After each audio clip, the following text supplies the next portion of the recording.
ചെന്നൈയിലെ ക്രിസ്മസ് ആഘോഷത്തിന്റെ ചിത്രങ്ങൾ പങ്കുവെച്ച് നടി ലിസി. ചലച്ചിത്ര രംഗത്തെ സുഹൃത്തുക്കൾക്കൊപ്പമായിരുന്നു ലിസിയുടെ ക്രിസ്മസ് ആഘോഷം. ഏവർക്കും ക്രിസ്മസ് പുതുവത്സര ആശംസകളും താരം നേർന്നു. ചെന്നൈയിലായിരുന്നു ലിസി ക്രിസ്മസ് ആഘോഷം സംഘടിപ്പിച്ചത്. മലയാളികളുടെ പ്രിയ നടി ശോഭന, തൃഷ, നടൻ ശിവകാർത്തികേയൻ എന്നിവരായിരുന്നു ആഘോഷ പരിപാടികളിലെ മുഖ്യാതിഥികൾ. രാധിക, ശരത് കുമാർ, ഖുഷ്ബു, രമ്യ കൃഷ്ണൻ, സംഗീത, അശോക് സെൽവൻ എന്നിവരും ലിസിയുടെ അതിഥികളായെത്തി. ചുവന്ന ക്രിസ്മസ് തീം ചുരിദാറണിഞ്ഞാണ് ലിസി വിരുന്നിനെത്തിയത്.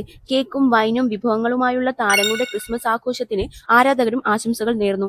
പഴയകാല താരങ്ങൾക്കൊപ്പം യുവതാരങ്ങളും അണിനിരന്ന ക്രിസ്മസ് ആഘോഷത്തിന്റെ ചിത്രങ്ങൾ ആരാധകരും ഏറ്റെടുത്തിരിക്കുകയാണ്. സൗഹൃദങ്ങൾക്ക് എന്നും വലിയ വില കൽപ്പിക്കുന്ന താരമാണ് ലിസി. എല്ലാ വിശേഷ ദിവസങ്ങളും സുഹൃത്തുക്കൾക്കൊപ്പം ആഘോഷിക്കുന്ന ലിസിയുടെ ചിത്രങ്ങൾ മുൻപും വൈറലായിട്ടുണ്ട്.